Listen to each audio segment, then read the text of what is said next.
안녕하세요. 상식이 돈이 되는 지식스쿨 쏨디입니다. 여러분, 일본의 자부심이라 불리는 신칸센에 대해 많이들 들어보시지 않았나요?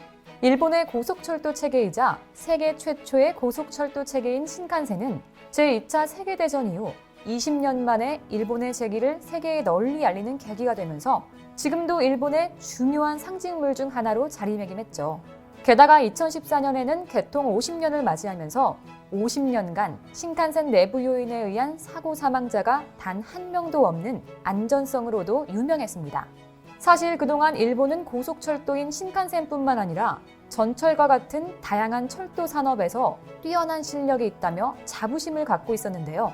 그런데 그나마 일본이 한국에게 앞서고 있다 생각하며 일본의 자랑거리였던 철도 산업에서조차 이제 곧 한국이 일본을 제칠 수 있다는 얘기가 흘러나오자 일본 열도가 충격에 빠졌다고 하는데요. 과연 한국에서 어떤 이야기가 흘러나왔길래 일본의 마지막 자존심을 한국이 무너뜨릴 수 있다고 하는 걸까요? 어떤 이유 때문인지 저 쏨디와 함께 한번 알아보겠습니다. 영상 시작 전 좋아요와 구독 부탁드립니다. 최근 한국의 한국철도기술연구원의 연구진들은 혁신적인 미래 이동 기술을 발표해 전 세계적인 관심을 모았습니다. 해당 기술은 시속 1000km 이상으로 이동할 수 있는데요. 이 속도면 서울에서 부산까지 단 20분 만에 도달할 수 있는데 전문가들은 머지않은 미래에 이를 가능하게 하는 열차가 나올 것으로 보고 있습니다. 이 기술은 하이퍼루프라 불리는 것으로 현재 영국의 버진그룹, 미국의 테슬라와 함께 한국의 철도기술연구원만이 원천 기술을 확보했다고 해서 전 세계에 관심을 모으고 있습니다. 하이퍼루프는 진공의 튜브형 운송관에 캡슐형 객차를 넣어 초고속으로 운행하는 차세대 운송수단입니다. 기존의 운송수단과 다르게 공기 저항과 마찰이 적기 때문에 빠른 속도로 달릴 수 있죠. 또 에너지 소비량이 항공기의 8%, 기존 고속철도의 30% 수준이며 이산화탄소와 소음이 발생하지 않아 친환경 교통수단으로 평가받고 있습니다. 철도연은 독자 개발한 축소형 튜브 공력 시험 장치로 하이퍼튜브 속도 시험을 실시해 진공 상태에 가까운 0.001 기압 수준에서 시속 1019km의 속도를 달성했다고 밝혔는데요. 이는 비행기에 버금가는 속도로 미국, 유럽을 다니는 국제선 항공기의 경우 800에서 1000km의 속도로 비행한다고 알려져 있죠. 철도연이 자체 개발한 하이퍼튜브 공력 시험 장치는 하이퍼튜브 차량을 고속력으로 주행하게 하는 발사부, 아진공 튜브와 제동부 등으로 구성됐으며 실물의 17분의 1 규모로 제작됐습니다. 이 장치는 차량 속도 100에서 1000km 이상, 튜브 내 압력 0.1에서 0.001 기압 이하의 범위에서 필요한 조건으로 다양한 주행 시험이 가능하다고 알려졌는데요. 때문에 추후 여러 시험을 통해 세계 각국이 앞서거니 뒤서거니 하고 있는 초고속 교통 신기술 개발 경쟁에서 한국이 유리한 고지를 점할 수 있게 되었습니다. 철도연 측은 이번 시험의 성공으로 아진공 튜브 내부에서 비행기보다 빠르게 주행하는 하이퍼튜브의 주행 특성을 세계 최초로 실험으로 규명함으로써 하이퍼튜브의 기본 설계 원천 기술을 확보했다고 설명했습니다. 이어 이번 시험을 계기로 우리 기술이 더 빠르고 안전하며 경제적인 친환경 초고속 교통 신기술 개발 경쟁을 선도하게 됐다고 덧붙였죠. 게다가 한국은 하이퍼루프 소재 개발에도 착수했는데요. 포스코는 지난 6일 타타스틸 유럽과 하이퍼루프 전용 강제와 구조 솔루션 개발 및 글로벌 프로젝트 공동 참여 등에 대한 협약을 체결했습니다. 타타스틸 그룹은 연간 조강 생산량 3,400만 톤 규모의 글로벌 철강사로 유럽 전역에 제조 공장을 두고 자동차, 건설, 인프라 등의 수요 산업에 고품질 철강 제품을 공급하고 있죠. 하이퍼루프의 핵심은 고속 이동을 위한 튜브의 직진성과 안정성 확보인데 사용되는 소재는 반드시 기밀성, 가공성, 경제성 등을 모두 만족해야 할 만큼 매우 까다로운 기준으로 제작되어야 합니다. 그래서 철강의 경우 다른 소재에 비해 이 기준에 적합하기 때문에 한국 철강 산업의 대표인 포스코와 유럽 철강 산업의 대표인 타타스틸 유럽과 협약을 맺은 겁니다. 특히 이번 협약을 통해 하이퍼루프의 성능과 안전성을 확보할 수 있는 맞춤형 고품질 철강제와 혁신적 튜브 디자인을 개발할 예정인데요. 전문가들은 한국과 유럽의 협약을 통해 4세대 친환경 이동 기술인 하이퍼루프의 상용화가 앞당겨질 것이라고 내다봤습니다. 이렇게 한국은 미래 철도 산업의 핵심이 될 원천 기술 확보부터 소재 개발 등을 통해 새로운 이동수단 분야를 리드하는 동안 일본은 기존 고속철도인 신칸센에서 멈춰서 더 이상 발전할 생각조차 안 하고 있죠. 그리고 최근 들어 일본의 자랑거리였던 철도 산업에서 은근히 사건 사고가 많아지고 있다는 사실을 알고 계셨나요? 게다가 그 빈도수가 점점 늘고 있고 심지어는 사고가 한 번도 발생한 적 없다던 신칸센에서조차 사고가 발생하고 있다고 합니다. 그래서 철도 강국이라는 일본의 자존심에 상처가 많이 생겼다고 하죠.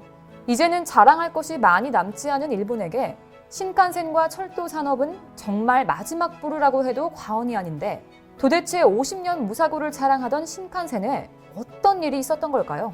과거 2005년 일본 효고현에서 발생한 열차 탈선 전복 사고는 아직까지도 일본 국민들에게 상처로 남아 있습니다. 이 사고로 숨진 사람은 76명, 부상자는 441명으로 집계됐었는데요.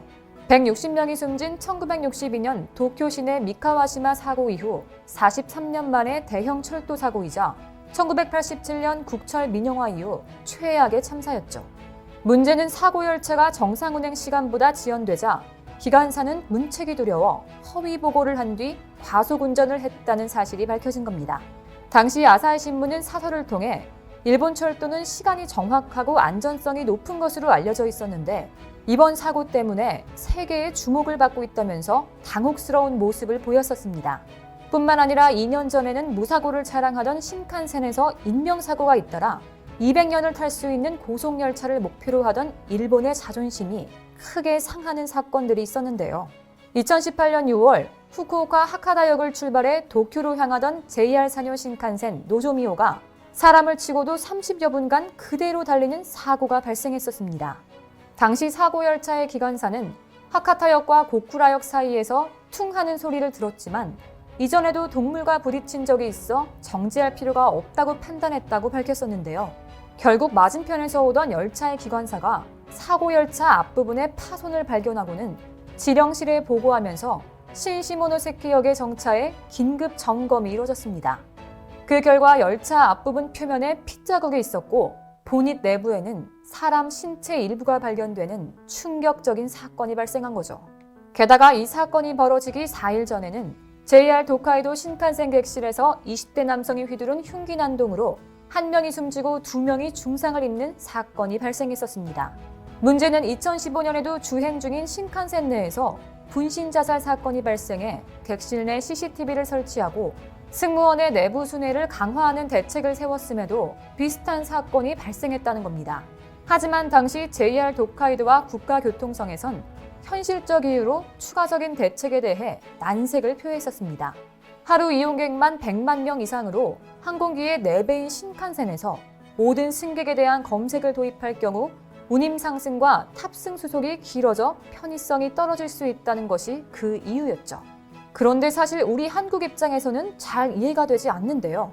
한국에서는 KTX를 탈 때 보통 전자티켓을 사용할 뿐더러 이를 활용해 승무원들이 자동으로 승객에 대한 검색을 할 수 있습니다. 이와 반대로 한국과 다르게 일본은 해당 사건들이 발생한 지 수년이 지났지만 여전히 수동으로 승무원이 티켓을 확인하는 등 아날로그적인 방안으로 승객에 대한 검색을 하고 있습니다. 결국 해당 사건의 본질을 고칠 수 있는 혁신적인 방안이 아니라 일본 특유의 임시방편적인 대책의 한계를 드러낸 셈이었죠. 게다가 2017년에는 그렇게 일본의 자랑이라고 불렸던 신칸센이 10년 이상이나 언제 주저앉을지 모르는 불량품 위에 얹혀 고속으로 달렸다는 사실이 밝혀져 일본 철도 산업과 해당 부품을 만드는 일본 제조업계가 국제적인 망신을 당했었습니다. 이렇게 일본의 자랑거리였던 철도 산업이 점점 망가져 경쟁력을 잃어가고 있는 상태인데 일본은 여전히 신칸센에만 목을 매며 단순히 신칸센의 속도만 올려 고속철도 산업의 경쟁력을 유지하려고 하고 있죠. 문제는 이런 혁신성 없는 모습이 비단 고속철도 분야에서만 있는 것이 아니라는 겁니다. 이미 수많은 분야에서 일본은 그냥 그 자리에 머물고 있어 산업 전반이 몰락하고 있는데도 여전히 일본은 자신들이 모든 분야에서 한국보다 훨씬 앞서 있다고 착각하고 있습니다.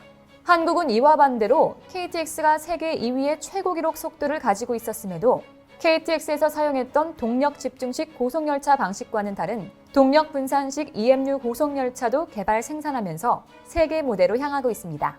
이렇게 우리 대한민국은 착각에 빠진 일본에게 괜히 관심 주지 말고 지금껏 해왔던 대로 우리가 갈 길을 가다 보면 언젠가는 일본의 마지막 자존심인 철도 산업에서도 일본을 압살해 일본의 착각을 깨트려버릴 수 있을 것이라고 생각하시지 않나요? 이와 관련된 여러분의 다양한 의견 댓글로 남겨주시면 감사하겠습니다. 혹시 주식하시나요? 철도 관련 급등 종목이 알고 싶으시다면 오른쪽 버튼을 클릭해주세요. 안녕!